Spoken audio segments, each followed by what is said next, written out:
So let me ask you, have you ever been so angry or so upset, so torn up about something that you needed to talk about it, you needed to share, you even went so far as to write it all down, and you were going to give that note to them and let them know how you felt, and then you crumpled it up and threw it away, and for the sake of peace never said a word? Yeah, me too. Many times. Many times I've wanted to say something, needed to say something, um, had all these conversations in my head, what I was going to say, how I was going to say it.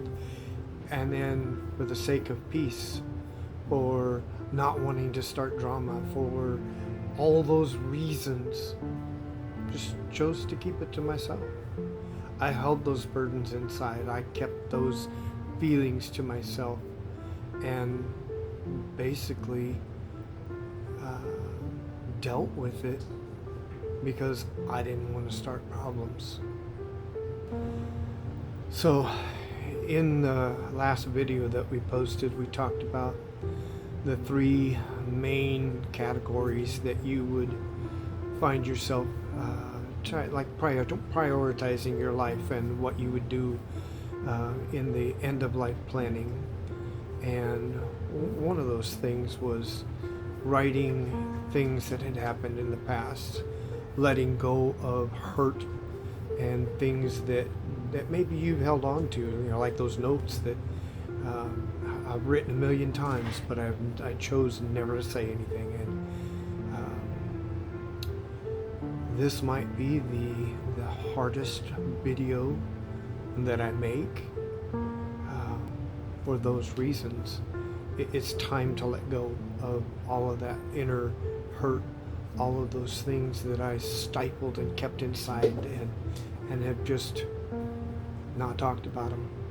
Now, mind you, this is going to be 100% real. I'm sitting here in my living room. This is not scripted. I'm not have anything. I've written some notes to remind myself to bring this point up and that point up, but I'll try and keep this as real as possible. So do know that I have pets, and it's highly possible that a cat's going to come running across, and my dog might jump up here and be part of the video. But we're at that point in life where there are just some things that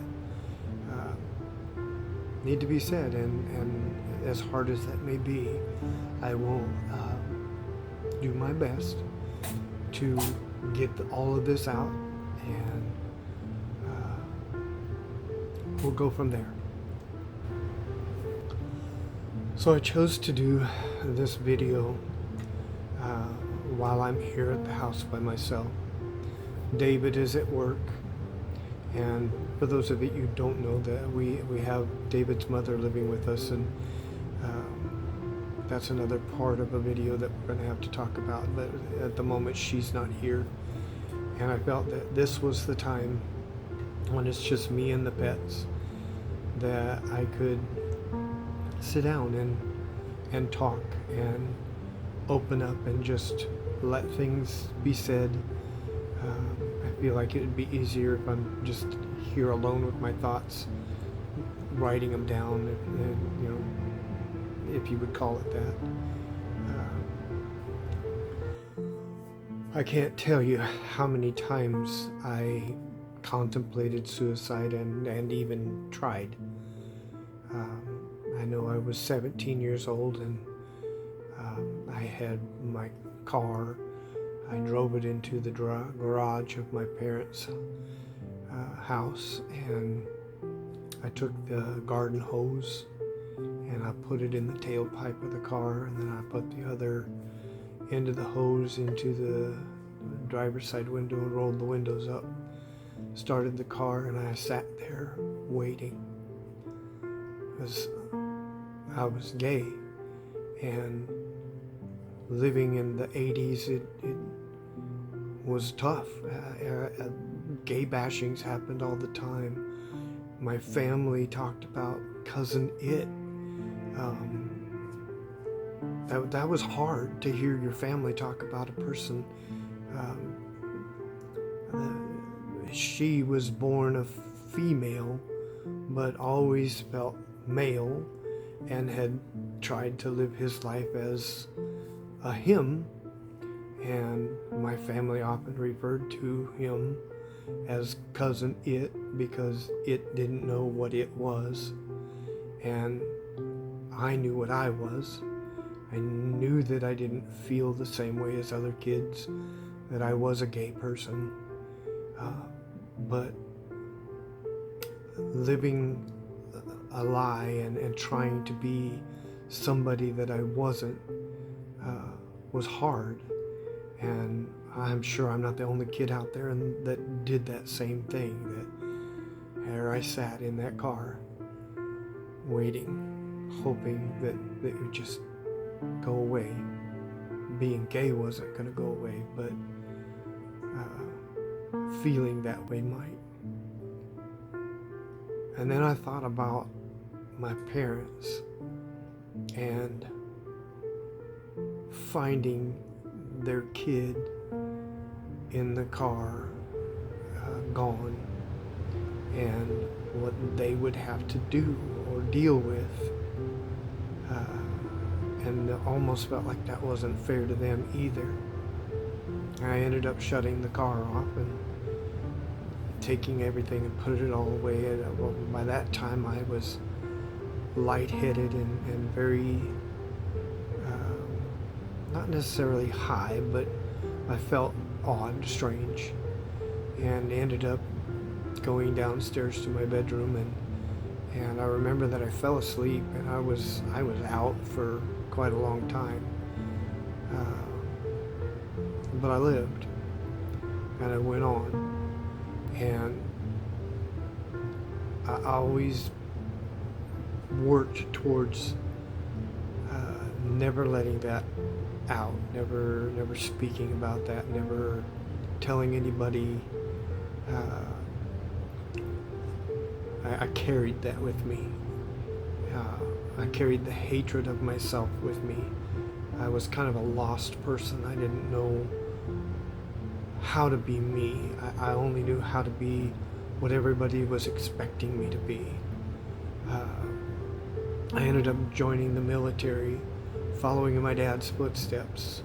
I was trying my best to be a person that my family wanted me to be, or what I believed they wanted me to be, and how I could make them happy or proud of me as a person. Remember that I had heard so many times negative comments about gay persons that it just wasn't possible for me to say that I was gay, that I too was a Cousin It. I ended up getting married. I was in the military. When I got out of the military, I was married, had kids. Very unfair to that woman. She didn't know what struggles I had gone through. She didn't know the story of what happened in my life, and all she knew was that I was trying to be that person, which wasn't a true person. And so our marriage ended in a very negative way, very traumatic, fights, arguments. It was hard. It was hard. I have to admit that, and I know that had to have been hard on her. And part of the reason we do this video is to let go of that. She'll probably never see this, but I'm sorry that happened to you. You became a victim of a circumstance I didn't know how to deal with. And then, I had children. What would happen if I had succeeded with the car? My kids would have never been born. I would have never gotten married. I would have never hurt that lady. So there's a lot of things to think about in the what ifs, but it didn't happen. I did have those kids, and I did start that family, and I went through a lot of stuff when I was young, uh, trying to figure out me, and then I had to come out. I finally had to admit to everybody that I was gay, and I didn't know how to uh, be any other way. Like I was tired of pretending. I was tired of always thinking about what I would speak about or what I would talk about, always having to edit my life so that I didn't say anything in front of anybody that would give it away. Um, and then I tried again. I had an apartment. I lived there by myself. My youngest son was only a year and a half, I think, at that time, and I dressed up in a suit, and I had a bottle of vodka, a biff, and I had these pills. I don't even know what kind of pills they were. I had found them, but I was determined that I was ready to be done with life, and I took the entire bottle of pills. I drank the entire bottle of the vodka. I had laid a blanket out across the bed, and I laid down on the bed and went to sleep or passed out. And again, woke up the next day, and it hadn't happened. I was still here. And I know that looking back on things, that was kind of a chicken shit way of getting out of life and not facing some of the things that I needed to face or I needed to come to terms with. And it sent me on this journey of self-mutilation, self-hatred. I went rogue at that point. I got a bus ticket. I left state. I went to Illinois. Was there for several years. Heavy into drugs, drinking. When I say drugs, I mean like smoking weed, and I wasn't in heroin or any of those type of things. Mostly just drinking, but not really caring about myself, not giving a crap if I lived or died. Just live on the edge, enjoy life while you can. Kind of lost in a mental world. I did a lot of things in my lifetime. I chased a lot of dreams, did a lot of stuff, went a lot of places, done some really stupid stuff, dangerous stuff that, we all say hindsight is 20/20, and knowing things that I know now, I probably would have never did some of the stupid things that I did, but they were experiences, and I think having done some of that stuff brought me to the world that I live in today, where I'm a more kind person, a more generous person. Basically, I ended up homeless in Los Angeles. Although I was staying on the couch of friends and staying, I had a roommate. I worked in various jobs, extras in movies and things like that. But it was all just gig money. I never had a steady job, and it was always about ending up at the bar that night and partying throughout the evening, and it was never a healthy lifestyle, and I know that, but I was really caught up in that mental self-hatred. I didn't feel like I ever mattered to anybody, that I had always let somebody down. I had been released from the military for a medical situation, and I had always believed that being out on a general discharge meant that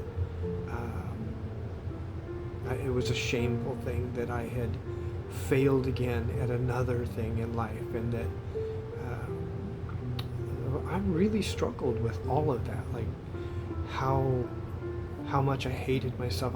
Although every day I tried to enjoy, to make videos of me singing and sharing with my family, oh look, I can sing, I love to sing, and hearing an occasional praise of, wow, that sounded great.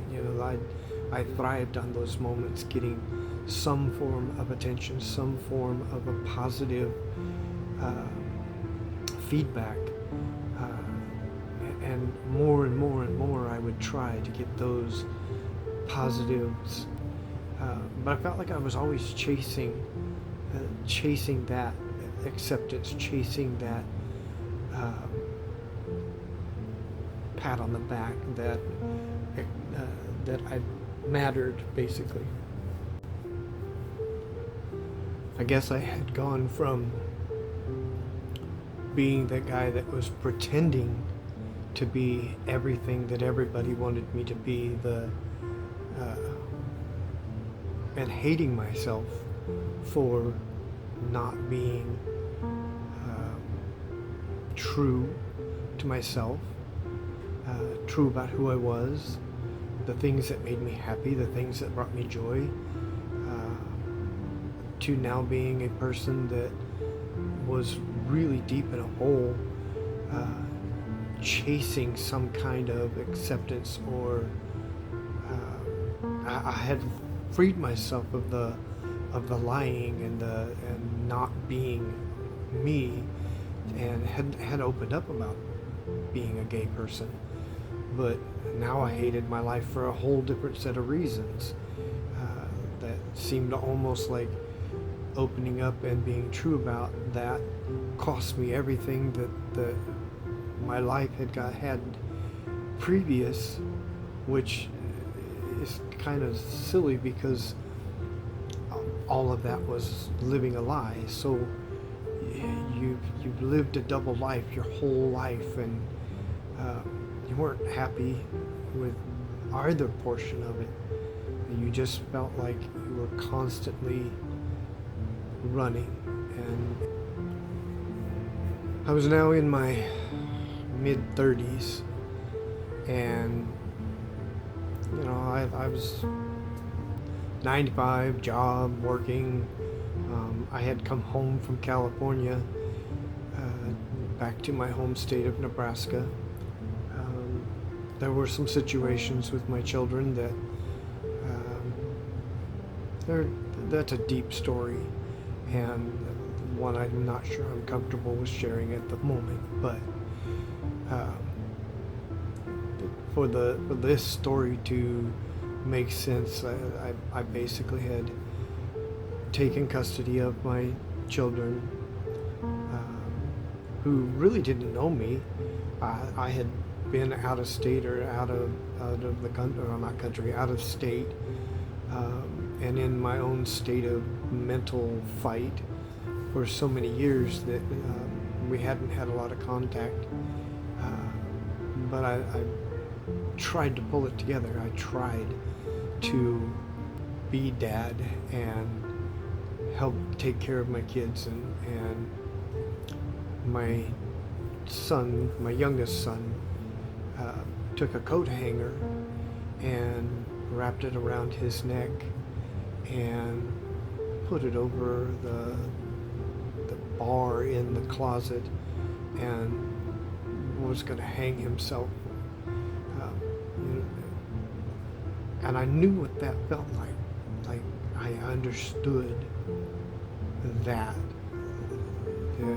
So many things had happened in his life in the recent times, as to why they were with me and why they were staying in my home, that I really felt it was best that I let him go back to his mom, although there were a lot of circumstances that in the story that told me I really shouldn't let him go back there, but I had to ask myself what would happen if I didn't let him do that. What would it make it worse staying here than allowing him to go back?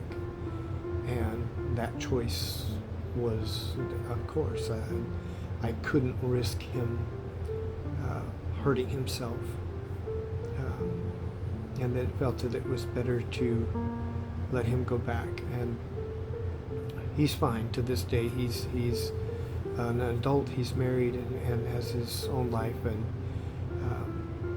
basically we've never spoken since that happened. And I've carried that with me all of this time, that I despite what I believed, I let him go back to his mom. And maybe that was for the better, but I carried that heavy in my heart for a long time. And I'm not angry with him. I never have been. I was more scared of what life would have been like if things were different and he did what he tried to do, if that makes any sense. So I'm happy that it turned out the way that it did, although I have no contact with him, and I don't know that we ever could. But I guess it could have been worse. And then, my oldest son remained with me. He stayed with us or with me, and we ended up moving to another town. And it was tough just being a single dad and trying to hide the fact that I was gay. I don't know if his mother had ever said anything to them or what their beliefs were or any of that, but I put me on the sidelines to be dad, go back to the life of pretending to be that which everybody expected me to be, which was tough. A lot of things happened. I struggled to hold a full-time job, take care of a kid full-time, donated plasma because my checks were garnished for child support. So I would donate plasma to feed the kid, and there were just a lot of situations and that made it hard. And then I met David. I had a little part-time job at a bar in Lincoln, and I was the karaoke host, and it made extra money. I mean, it was just that little weekend thing, but that was my kind of get out of the house, have a little me time. My son was old enough to stay at home while I went and did this couple hours a night, or every Friday night.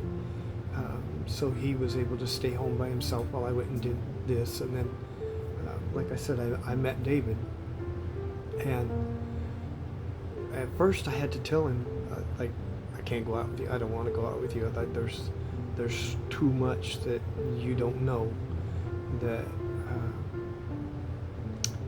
I just wasn't willing to jeopardize the relationship that I had with my son for a date. I had put that part of my life on hold for a reason. But with a little coaxing and talking from my friends, basically had been talked into going out on a date. That I explained to him that I'm a package deal, man. I'm a single dad taking care of a kid, and that if you're going to come into this picture, then you have to understand that there's more than just me, and that if we're going to do this, it has to be a long-term relationship. I'm not just going to ruin my life with my kid for a one-night stand. To which he agreed. Like, he admitted that stability and a life and a family is what he was looking for. Well, that was in 2003, and he ended up coming to the house, and I introduced him to my son.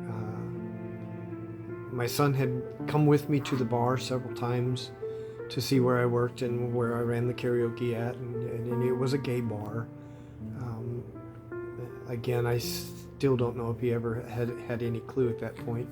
I'm assuming he probably did, but I had never admitted it. But now here's David, and so it was time to own up and make that confession to my son. And he seemingly felt that it was okay enough for him that David ended up moving in with us a short time later, and within 3 months David and I were married, and we had become a family. Like, our whole world had become one, taking care of the child, and a 17-year-old child, but a child. We ended up moving to another city from there and starting our lives there as a couple. And then Cody met a young lady, and they became involved and had kids, and then ended up married. And then before long, he had moved out with their daughter and his girlfriend, and they had now gotten married and started their own lives, and things were okay for a while, but eventually things happened with my son, and I honestly, it's been so long that I don't remember the actual reason that we quit speaking to each other. I don't recall now what it was. It was so traumatic at that time that it forced the not speaking to us portion of the world. I remember it's something to do with his now ex-wife, and I had continued to be in touch with her for the sake of the children, the grandkids, and all of that. But that's a whole nother story. But I have to let that go. I have to be at ease with that portion of my life. That those were choices that were made by them, and I can't change that. But I've carried it with me. Not a year goes by that I don't do the happy birthday, but always from afar. I never stick my nose into things. I don't want it to cause problems with my grandkids, and there were some things that happened when I attempted to go visit the grandkids. My son did some stuff that hurt his kids because he didn't want to go where I was going to be, and that wasn't fair to his kids, and it wasn't something that I wanted to be a cause for his children. So I've tried to stay away and just remain a distant person. That was probably the best thing I could do, or in my mind it was. I don't want to get too far off track of what this is supposed to be about. The basic point of the story was that David and I are 14 years apart. Like he was 21, I was 36 when we met, and that was in 2003. It's now 2025. We've been together for 23 years. Over that 23 years, I've been the steady. David has had a lot of things happen in his life too, but that's his own story to tell. I don't want to go into his life and troubles that he's had. But when we met, I made that promise that I'll be there for you always. We are a couple. We are in this together through thick and thin, for better or worse, sicker, and all of that. The vows say it all. But in that 23 years, I've been the steady, the breadwinner. Not that he wasn't employed, but I had the better paying job, and he attended school and attended college, and like we worked it together, but as I had always kind of been the solid.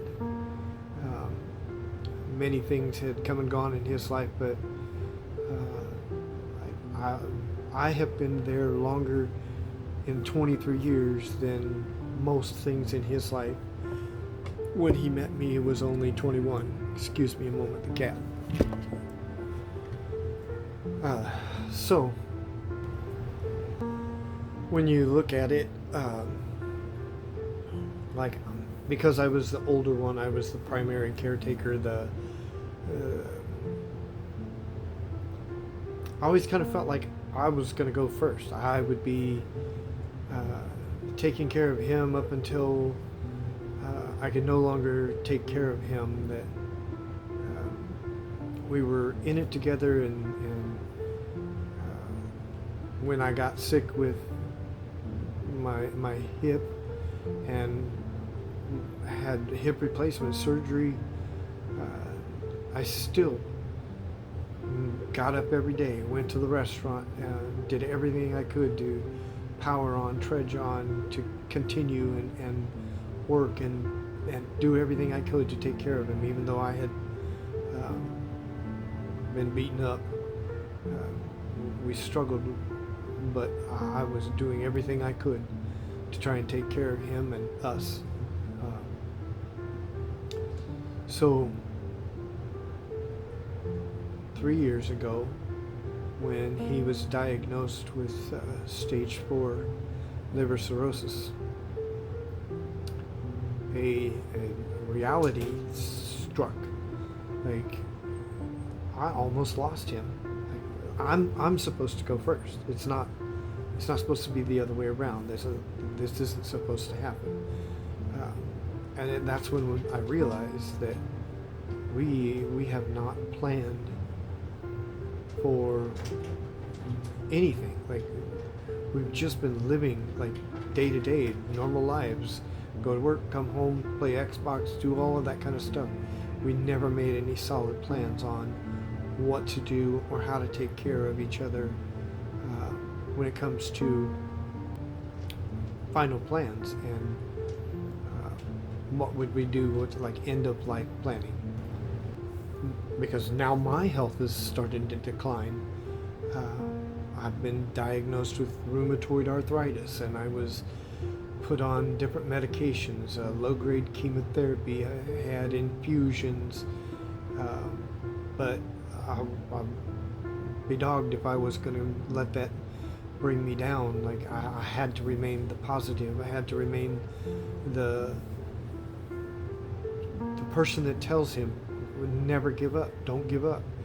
We're going to keep doing this. We're going to fight this. We're going to, every day, we're going to fill our bucket list. We're going to do everything we can to continuously get by and not to go down in a pity party, and the moment you stop believing that there's more to do and things to do is when you start to go downhill. And so I've had to remain strong and put on that persona of everything is going to be great, everything's going to be fine. And then 4 weeks ago, I was fired from my job. That's a whole different story, and I will post a video about that one soon, but it basically comes down to I did the right thing. I deleted this portion because we're going to put this in another video, and if you truly want to know what happened and why I got fired, tune into that one. We'll be posting it soon. I turned him into HR department, which backfired on me because the HR department went to him, and next thing you know, I have no job, and now I'm looking at unemployment. And what am I going to do? How am I going to take care of him? How am I going to take care of us? What are we going to do? We were planning to sell our home and rid ourselves of our belongings and buy an RV and go on the road and do things and see places, fulfill a bucket list, and live some great memories while there was still time to do that. And it all changed. David cannot be the only person with an income. Like he's battling his own battles to fight his cirrhosis and prevent himself from ever getting to that point of needing a liver transplant, and trying to take care of his mother and this home and our debts and our bills. And it's like, I'm mad at myself. I'm mad at the guy that fired me from the job. There's a lot of things going on that I'm quite upset about. Like, I've lost my health insurance, so I am no longer able to go take my treatments. I'm now 100% off all of my medications, the chemotherapy, the everything. It's all, I'm not able to do any of that. My main focus now is getting another job, and if I can, and then we are going to continue this path of the RV and the van life, making our final plans. Whether we live 10 months or 10 years, the plans have to happen. Like, if I go, he can't afford the house by himself. If he goes, I can't afford this house by myself. I can't take care of his mother. There's a lot of things that we've got to sort out, and I'm spending a lot of nights not being able to sleep, worrying about everything, like where are we going to go, what are we going to do. Okay, so this was supposed to be about letting go of things that hurt in the past, freeing my mental self of those situations. And I'm sure there are going to be people that see this,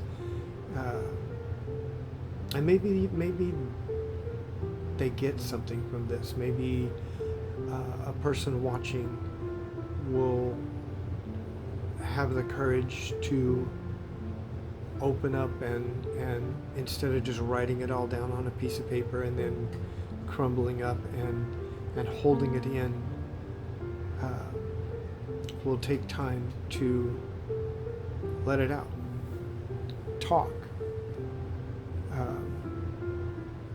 Some of the toughest things that we face in our life is our own mental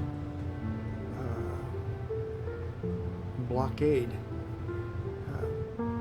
Hard conversations are hard for a reason, but they need to happen. When you hold that in and when you keep it inside, you're hurting yourself more than the outcome of the situation that you're so worried about. I have to let the past be the past and move forward with life. And this has gotten way off the path of whatever it was I was supposed to actually be telling. But this was 100% real, and I thank you for allowing me to let it out, to get it off my chest and speak about things that I wish I had said in my lifetime, but chose not to do so because I didn't want to start drama. I'm too old for drama. I'm at that point in my life now where all the drama's so far in the past that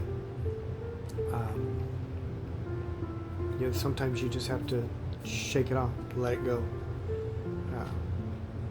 Don't sweat it any longer. And that's where I'm at now. I have a few members of my family that I truly love. I'm still connected with. But basically, David is the last person in my life right now that is here as a solid. And we're in it till we're not. And to my sons, I want you to know that I love you. I always have. But I chose to put myself at the bottom of the totem pole so that your lives went as drama-free as possible. I wish things could have been different, but they are what they are. And I hope you live glorious lives and achieve everything that you hope to achieve. I've kept track of you over the years through Facebook. I've watched you grow. I've seen your lives. I'm pretty proud of the boys that you've become. And just know that you have always been loved. And then there are family members that I won't go into names and what have you, but I still love you, although it was for my own heart that I needed to separate ties and let family be family from afar, because that's what needed to be at the time, and still is. Like I don't feel the need to finish a conversation that would have been pointless to begin with. They felt the way they felt, and they have their own beliefs, which is great. Everybody has the right to believe whatever it is they want to believe and feel. Gay marriage is gay marriage. We are just as human as any other person. We fall in love just like anybody else. It doesn't matter when there are two people that come into each other's paths, and you meet somebody and you just, for whatever reason, know that that person completes me. They like, it doesn't matter if your boy, girl, he, she, and none of that matters. If that's the person that you connect with, then be happy. Period. Too much of our lives are spent on hate. So if I have anything to say to anybody out there, it's just as easy to love somebody that you don't know as it is to hate somebody that you don't know. Most people have more in common with each other than they do differences. If you can only focus on what is different about you and another person, you're part of the problem.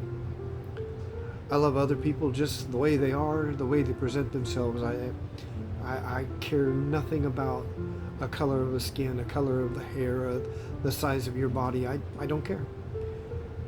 If you're a beautiful person with a beautiful heart and a beautiful soul, that's what you are. And I love you.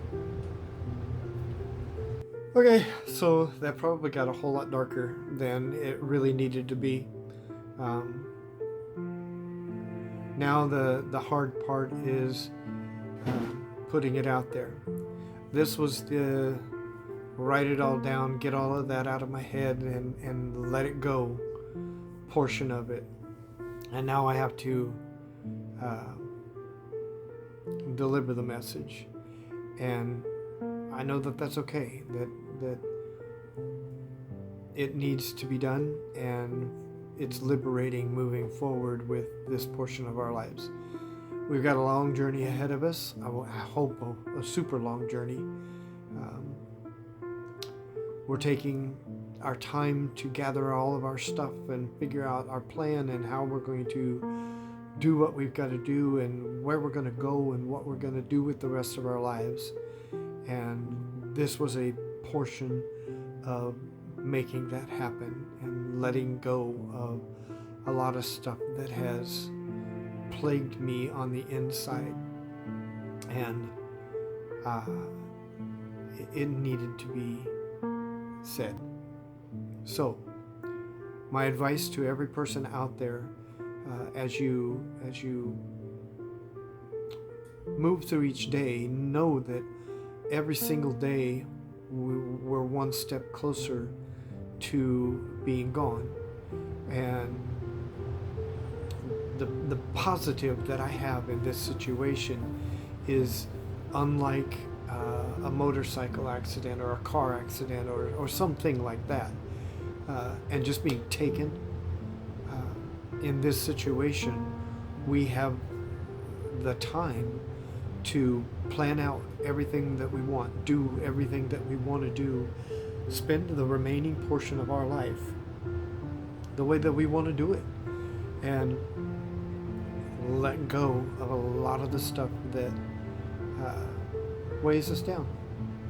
So take time to tell other people that you love them. Take time in the store to help that old lady get that down off of that top shelf she's trying to reach. Take that moment in the store to help that fella do whatever. Like, it's easy to be kind, and that's all we have to do. The world will be a much better place if you take a moment to just be kind to somebody else. So, peace and love to everybody out there. We hope you tune in and join us for this journey. We'll post as often as we can. We've got a big trip coming up to go back to Nebraska, carving pumpkins and doing some fun stuff, and we'll take videos and post all of that too, and some cooking. Like, we've been doing a lot of cooking videos and just basically sharing, like trying to connect with other people and make some meaningful connections as we go through the rest of this journey. So, peace and love to you all. Have a great one.